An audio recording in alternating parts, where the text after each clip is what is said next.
Hello, hello, hello. How is everybody tonight on this Tuesday? It is fantastic to see you and welcome. Tonight we are talking about tonight we're talking about being the yes woman.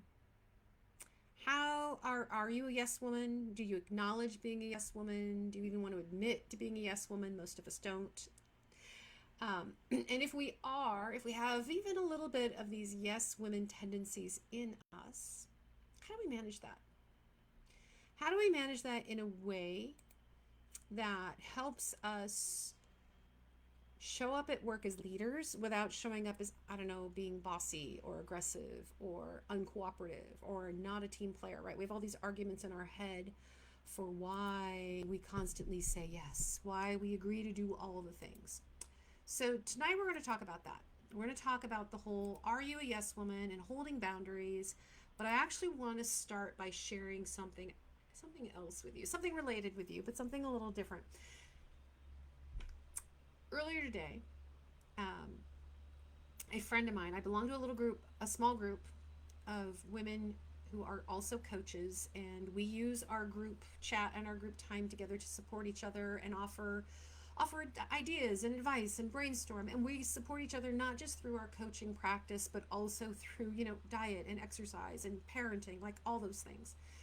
And I love having this group of women coaches around me as part of my network of friends and supporters, because they understand the challenges of um, being an entrepreneur, of being a coach, of also being a mother and a daughter, and all of those things. And tonight one of them said, or asked, one of them asked the question of, like, how do you come up with your training topics? So we're all coaches, so we all do some form of training, whether it's weekly or monthly, whether we do it in our group forums or we do it, in different channels or forums on YouTube or whatever.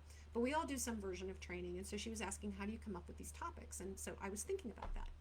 And hello, Jill and Joyce. It's great to see you.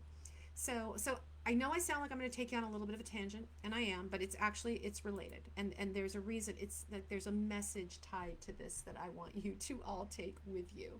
So there's a reason that I'm sharing this. So anyway, it got me thinking about the fact that I try to, on a more or less quarterly basis. Oh, hey, Sue's here too. Hello, Sue. I try to set like a content calendar so that I plan out in advance when I'm going to talk about which topics.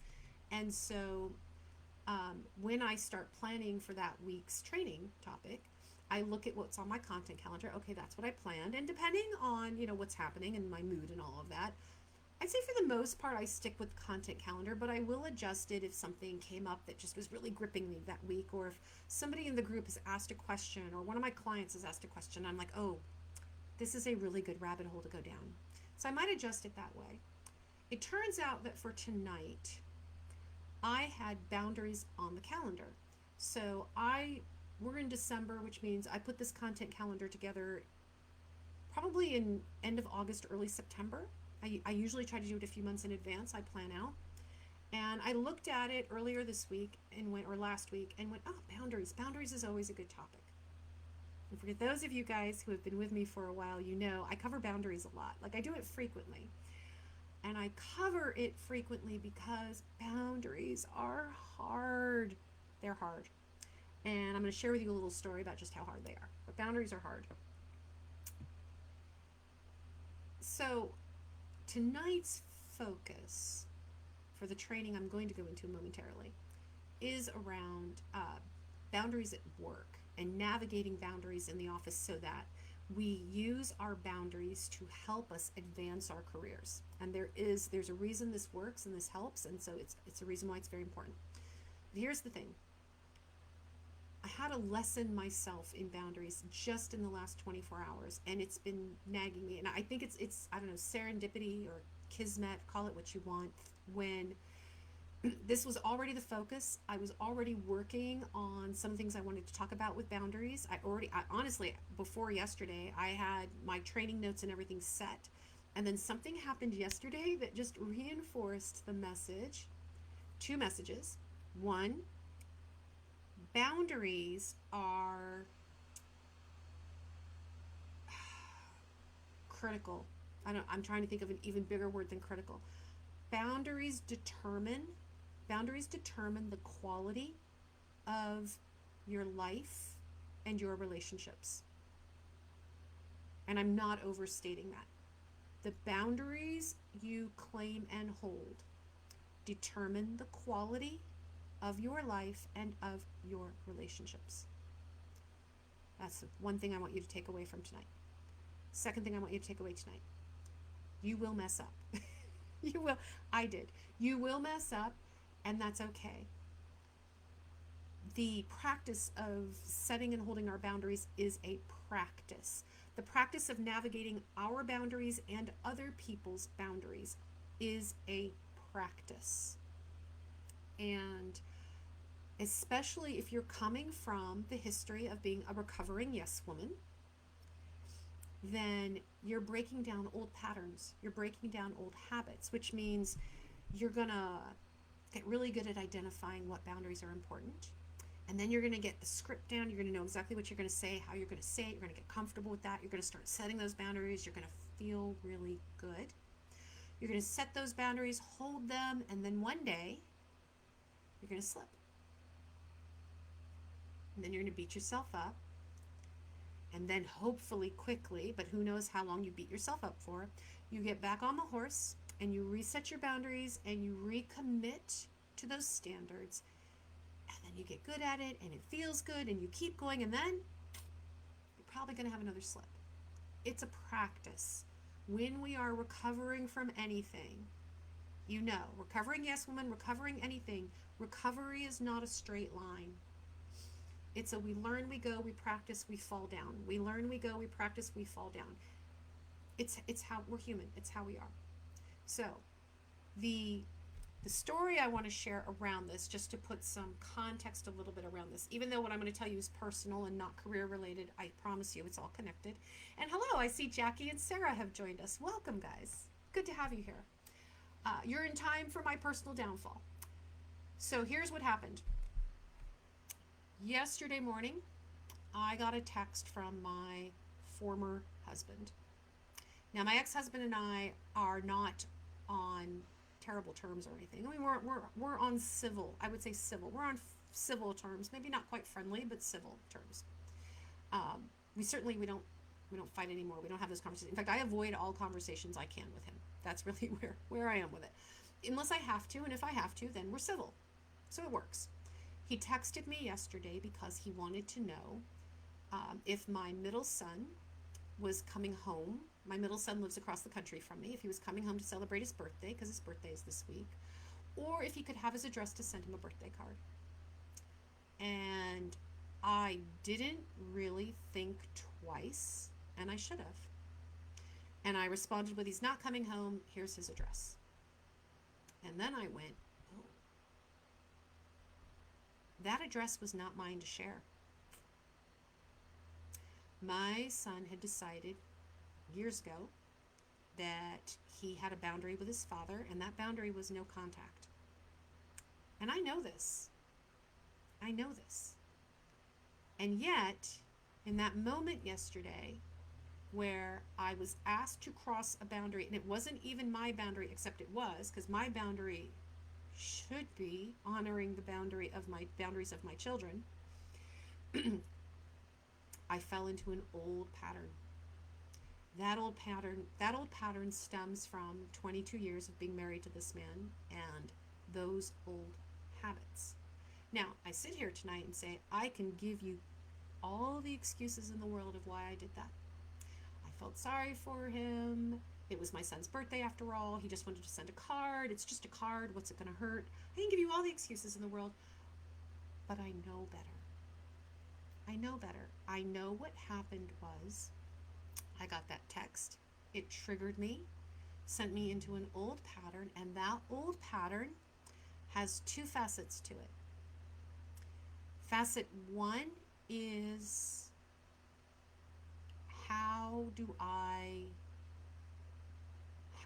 Facet one is I felt sorry for him.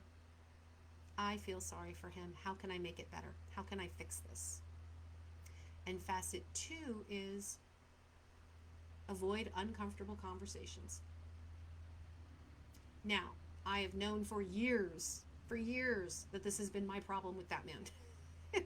That I have been out over our 22 years of marriage, I've been put in a pattern of trying to figure out how to make things better for him and avoiding uncomfortable conversations.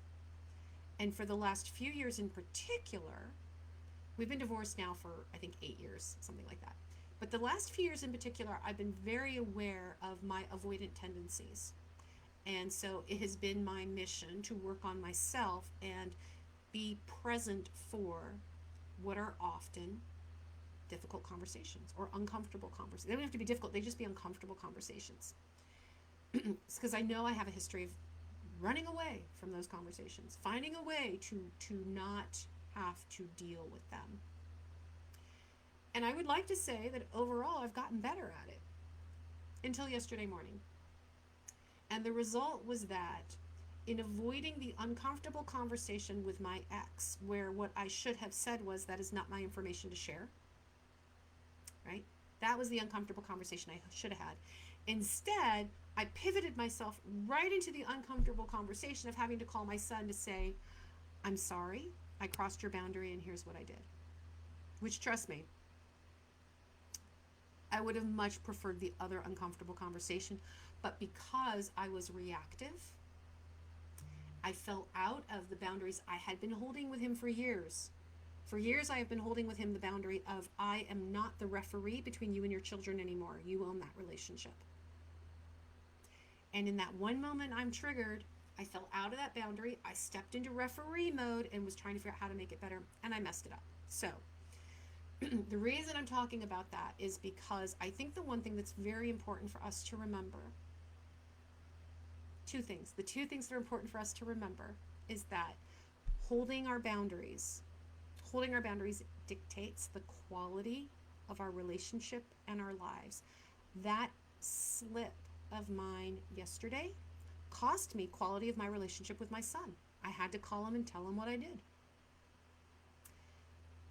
And you're going to slip. You're going to slip. I think I sat in the mode of beating myself up for probably about 8 hours after it happened. You can tell I'm probably still beating myself up a little bit, but I'm much more in the mode now of increased awareness, increased vigilance, and reminding myself that when my ex-husband texts, I have made it a habit to not respond right away, and this is one of the reasons why. Because I can still get triggered back into old patterns. So awareness around what's triggering you and sending you into these old yes woman patterns is critically important. Okay. I got that out of the way. That does frame, though, the things that I think are most important about boundaries and understanding why they are so hard. So now we will get into our regularly scheduled programming. So good evening and welcome to Training Tuesday. We are going to talk tonight about being a yes woman and what that means in context of your career. But even as we talk about this, you will see it applies to our personal lives. It applies to really all areas of our life. So it's not just work. So here's the thing I want you to think about. As you're sitting here going, I'm not really a yes woman, or I'm only a little bit a yes woman, I want you to think about all the times your boss or a coworker has said, hey, can you finish this up? Can you work on this report? Can I have it by tomorrow? And it's already 4:45 in the afternoon. All the times that somebody's asked you to, could you join this project? Do you mind taking that over for me? And you said yes, even though not your project, not your priority. All the times that somebody has said to you, or maybe your boss has said to you, could you just make that change on this report, or could you make that change on this thing? And in your head, you're like, oh, this is so not the right change. We should not be making this change. But you say yes and you do it anyway. When we are in yes mode, we are not leaders. We are not in leadership mode. When we are reactive and in yes mode, when we are triggered and in yes mode, we are in survival mode. And when we're in survival mode, we're not leading, we are surviving. So the question for you to ask yourself, to seriously consider, seriously consider the question when you feel that urge to say yes automatically to everything that's being asked of you is, Do you need to be in survival mode? Do you need to be here right now? Would holding a boundary here be better for you? Would holding this boundary here be better for your coworkers? Would holding this boundary be better for the success of the company? Do you need to be in survival mode? And if the answer is no, no, this request is not a matter of life and death for me. This request is not threatening my livelihood. Then, holding this boundary, is it better for you? Is it better for your coworkers? Is it better for the company? If it's better for you, I guarantee you it is better for your coworkers and better for the company, because you become a better person at work.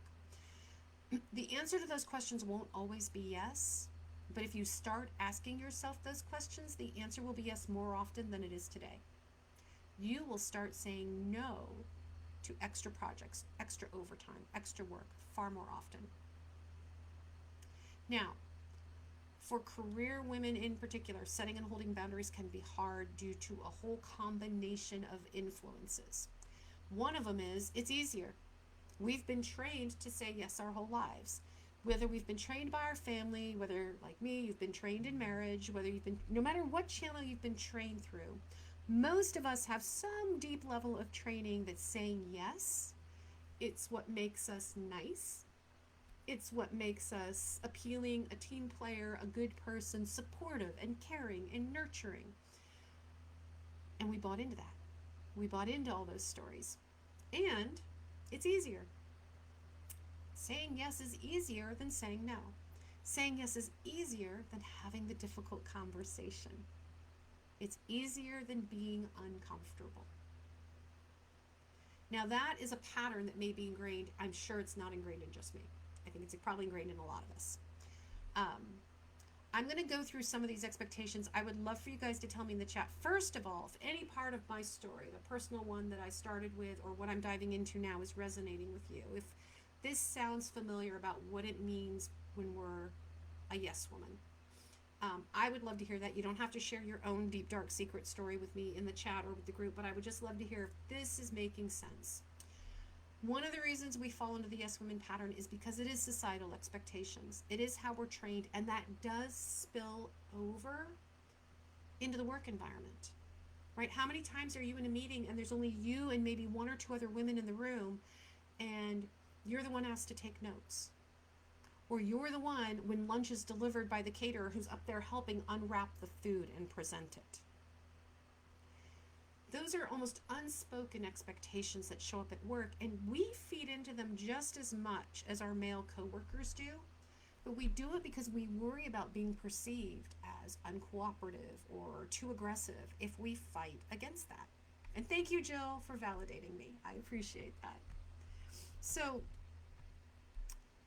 we are reluctant to kind of push back or say no against what are sometimes unrealistic demands or expectations, because we have this fear that we're supposed to say yes. We have to say yes.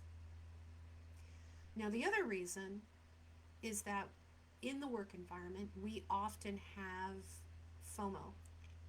We have fear of missing out. And the fear of missing out falls into, if I don't take on that extra work, if I don't do this project, I may miss out on the opportunity to be seen, on getting the recognition I deserve for the work that I do, on getting considered for that promotion because they don't see all the extra stuff I'm doing. And here's the biggest challenge with that. Your male counterparts, your male peers, are not doing all that extra work for that recognition, to be shown, to be seen at the same level that you are. They're not stepping up. They're saying no. Men have much clearer boundaries at work than women do in general. I know that's a generalization, but it happens to be true. They have a much easier time saying, no, I don't have time for that. No, I can't take that on. They don't have the fear of missing out, that they won't earn or deserve that next raise or promotion if they don't do the extra thing. We do. We are caught in this vicious loop of constantly needing to prove ourselves at work. And so we take on more and we take on more, and then we get overwhelmed. The third piece to this is work-life balance. We have been sold, especially those of you who are in Gen X generation, raise your hand. If you are Gen X, and it's not to say that other generations don't have this, they do, but Gen X in particular, we were raised under the bill of goods that we can have it all, and it should be effortless and easy. That's the part that kills us. I'm not going to argue with can you have it all, because I think you can have it all. I think you can have it all, and you can have reasonable expectations for how having it all is actually going to show up. What having it all actually means. Because having it all, having the perfect career that's just skyrocketing and you're making gobs of money and you've got all the titles that you want, and having it all at home where you have the perfect family and everyone's well behaved and doing their thing and thriving. Oh, come on. You know how much work that is. You know how much work that is. Having it all and having it all go perfectly well all the time is the bill of goods we were sold. And what it doesn't allow for is for us to set clear limits of, yeah, I'm going to have it all, but it means I'm going to work. I'm going to work between 9 and 5:30. And then after 5:30 or 6, that's my home life. And I'm going to go make that as perfect as I can. Right? We somehow think we're supposed to say yes to everything because it's supposed to be effortless. We're supposed to be able to do it. It's supposed to look easy and perfect, which leads to this immense pressure where we overcommit and then we underdeliver, because we have to underdeliver, because we have no energy left. We have no strength left. We're burnt out and we're out of time. So when you think about those challenges, and those are workplace challenges, right? Managing work-life balance, the fear of missing out because we have to prove ourselves constantly, right? The cultural expectation at work that somehow we have to say yes. These are workplace challenges that highlight that there needs to be a shift. There needs to be a shift in the workplace culture that is more supportive of women. There needs to be a societal shift that changes the way that we perceive women and women's values in the workplace. That is not a you problem. That is not a you problem, and you are not going to solve it. That is a work culture problem. That is a society problem. But what we have to do, what we need to do, is talk about you in this culture, in this workplace, and how do you show up. So you've heard me, if you go through the Training Tuesdays that I've done over the last several years, because I've been doing this for a few years now, there's got to be at least a half dozen trainings on boundaries, probably more, on boundaries, setting boundaries, holding boundaries. What's the script? How do we figure out what our boundaries are? All of that good stuff. So we know why they matter. You know why they matter. Holding boundaries help us reduce our stress, get our sleep, maintain that healthy work-life balance, prevent burnout, maintain our mental and emotional well-being. So we know they're important. When it comes to your career, boundaries help show that you can be focused, productive, that you know how to prioritize, and you know how to manage your time. The ability to prioritize, the ability to be productive on things that matter, that is what leaders look for when they're looking for team members with strong leadership skills. They're looking for people who can deliver on the things that matter. So when we talk about how you set up healthy boundary habits, that's what I want to focus on. So Joyce says, I can bring home the bacon, fry it up in the pan, and never let you forget it, man. But it's, yes, it's exactly, because you're taking care of everything. And you're somehow responsible for how it all turns out too. So don't burn the bacon. Don't make it too crispy, but don't leave it too soggy. Be sure you clean up the kitchen when you're done, right? All of that. It's exhausting. There's no energy left for yourself, much less anyone else, when you're done with all that. All right. I have 3 takeaways for you in terms of how we manage boundaries at work, why we're doing this whole thing of boundaries at work. First one is around focus. The first one is around focus. Multitasking is not your friend. Multitasking is the devil's work. I've talked about multitasking before. I've probably not said it quite that way. When you are multitasking, you are not being productive. You think you're being productive, but you're not. What you're being is busy. When you are multitasking, you are being busy. You are not being productive. We cannot be productive on the things that matter when we are multitasking. Focus allows you to not only be more productive because you are single threaded on something that needs to get done, it allows you to be more thoughtful. It actually allows you to work faster if you've blocked out the time to do it. It allows you to produce higher quality work.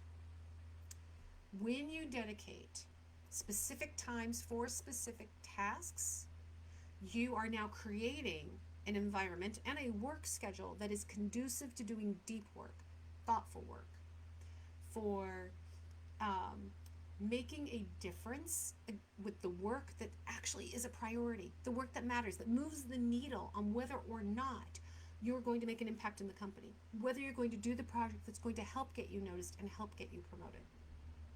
So the recommendation is you block your calendar for at least an hour or 2 hours is honestly better, but an hour if that's all you've got, of uninterrupted work time, which means shut off the notifications of your email, shut off your phone, pick that one priority project that matters, and for 1 hour, that's what you do. You will be amazed at how productive you feel, how refreshing it feels to be able to focus on the thing that matters. So here's your takeaway.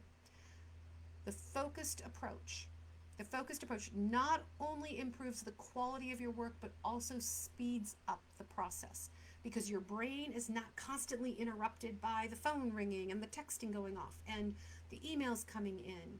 And oh, right, I'm halfway through this sentence, but I just remembered I told so-and-so I would do this.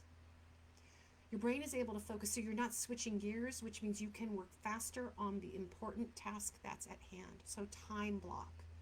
Time block what matters. Keep in mind too, when you are distracted, you're halfway through that project and then I was supposed to send somebody that email. I better go do that now before I forget. When you do that, it's not just the 90 seconds it took you to find the email, respond, and come back.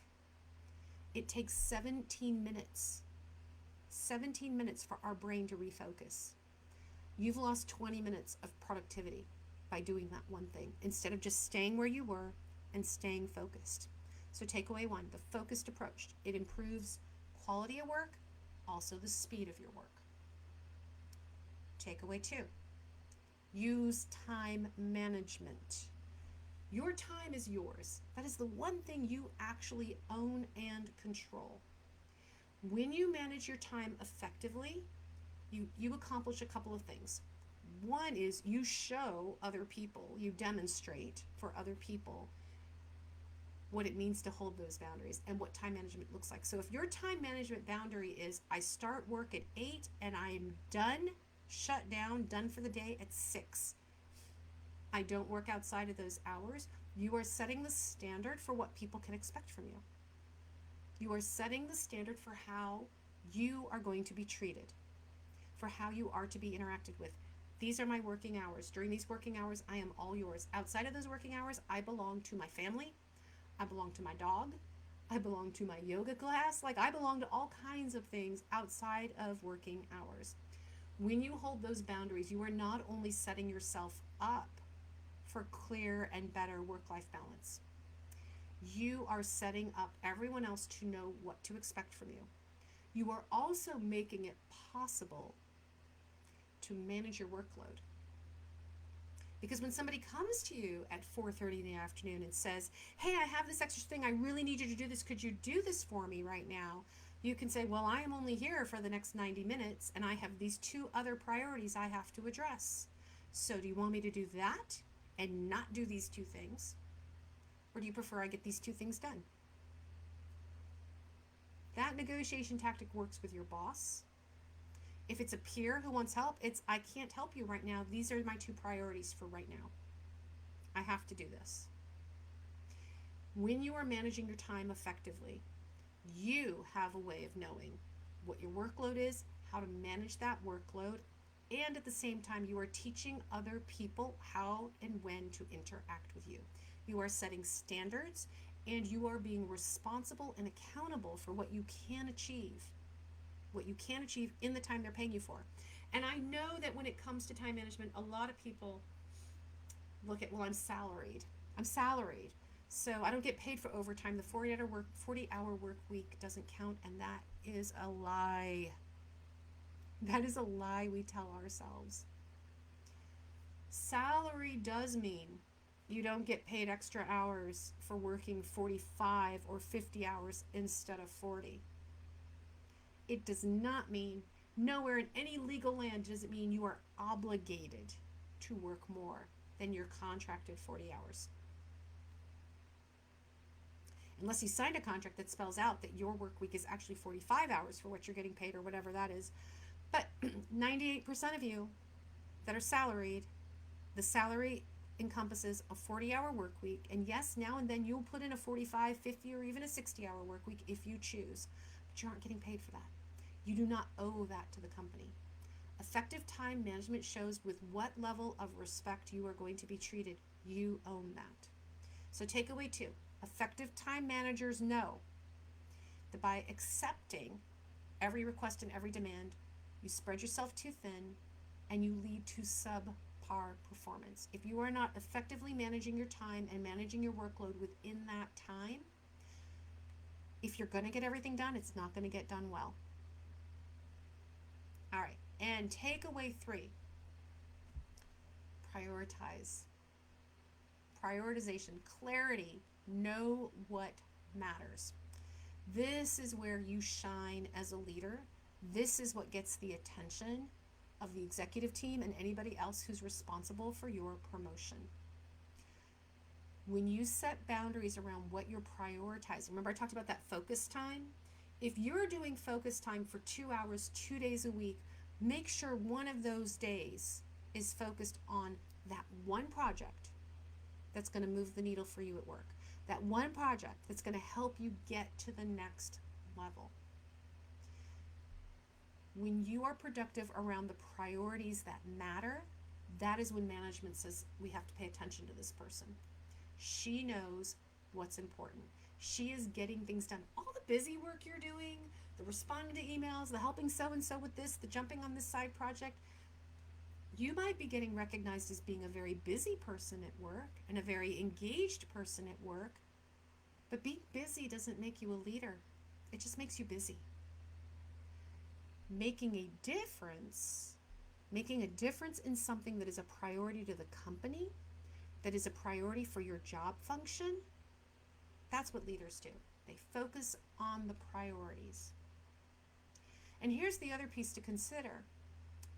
Prioritization helps you move the needle even when you have limited resources. Like how many of you, actually let me put it this way, how many of you have too much budget to spend? More budget than you could possibly spend? How many of you have too many people? More people on your team than you know what to do with? How many of you have too much time on your hands? Got to figure out what to fill it with. This is why we prioritize. Limited time, limited people, limited budget. What matters? Where are we going to put our time? So your key takeaway here is being able to prioritize effectively means understanding the bigger picture and aligning your work with the goals of the team, the goals of the company, and staying focused on that. It demonstrates your ability to think strategically and to focus on creating value. This is what gets you recognized. This is what has the executive team taking a breath and going, there is someone we need doing more for us, doing bigger things for us, moving things ahead. And 100%, Jackie, there is never enough budget. There's never enough resources. So we have to stay focused on what matters. So here's the thing. The cumulative, I can say that, the cumulative effect of priorities, time management, and focus. You pull those three things together. You build your boundaries at work around making sure you have focused time, making sure that you're focused on those high priority projects, and managing your time so that you have recovery time outside of work to bring your best self to work. What you are doing then is you are showing up as more disciplined, more organized, more effective. You are showing up as more goal oriented, more reliable because you can get done what you say you can get done. You are showing up with with high quality work and more thoughtful, more intentional productivity. This is the reputation you want. You want that next raise, you want that next promotion. This is the reputation you want to cultivate for career progression. Managers and leaders who are in companies where there's room for, right, where there's a career path, they are always on the lookout for individuals who can manage their time more efficiently and whose work product, whose value that they bring to the table impacts company goals. Frankly, makes them look good. Our job, no matter who we work for, our job is to make that person look good. If you can do that, you are first in line for promotion. You are first in line for career opportunities that you may not have considered before. You may not have looked at before. It's all about your capability. So, when you are looking at setting the boundaries, holding the boundaries, deciding what they are,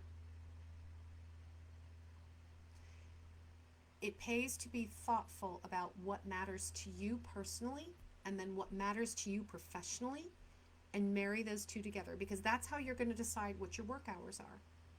That's how you're going to decide where your focused priorities are. That's how you're going to decide, for example, what time of day is better for you to focus. For me, my focus time to work on priority projects is early in the morning. That's when my brain is fresh. That's when I can dig in deep, and that's honestly when I have the fewest interruptions anyway. Half of my team is on the West Coast. They're not even up when I'm up first thing in the morning. Makes it much easier for me to book focus time on my calendar to get things done. So think about what works for you. When it comes to your boundaries, only you can decide what they are. You are the first person to hold the boundary. You are also the first person to break the boundary. Other people do not break your boundaries without you giving them permission. Okay? You own the response. You own the response when somebody breaks your boundary. You can hold the boundary firm. You can give into the boundary. You can, as my son graciously did, forgive. You can forgive somebody for breaking your boundary. But you own the response to that. You own the decision that, okay, I'm going to forgive them, but they might break the boundary again. They might. Whether they do it intentionally or unintentionally, it's something to be aware of. Now, if you are interested in more in-depth training around boundaries, like I said, I have it. We've covered boundaries not only in Training Tuesday, but in my private coaching courses, I've covered boundaries. So if you would like a little bit more support around boundaries, I do actually have a free kind of mini training course. I think it's 3 trainings that I put together for you on how do we identify our boundaries, and then literally scripting and language for how we hold our boundaries. If you drop the word enough in the comments, drop the word enough in the chat, and I'll reach out to you and send you how you can sign up to get that mini training. It's a free, it's a mini training course. It's free. Like I said, I think it's three training sessions put together, but it's all around how do we identify our boundaries, why they're important, and then practicing, right? Some scripting around how do I set these boundaries? How do I maintain and hold these boundaries with people when I'm face to face with them? Because that's the hard part. So drop the word enough in the comments and I will get you set up on that mini training. And otherwise, thank you. I know we went a little long tonight, but I wanted to share that story at the beginning because I want to reinforce with boundaries. For a lot of us, it's a new practice. It's a new habit. But holding our boundaries, knowing what our boundaries are and holding them, determines the quality of your life and relationships. Because your boundaries are all about what you let in and what you keep out. They determine the quality of your life and relationships, and it's a learning process. Sometimes, sometimes we're going to mess up. All right. Until next Tuesday, I hope you all have a fabulous week. Like I said, drop the word enough in the comments. I will send it your way. Jackie, I'm with you. Early morning is the best time to get things done. Jill, I see you. I will share some information with you about getting into that little training program. I'll send you the link. Everybody, have a fabulous week. Can't wait to see you next week.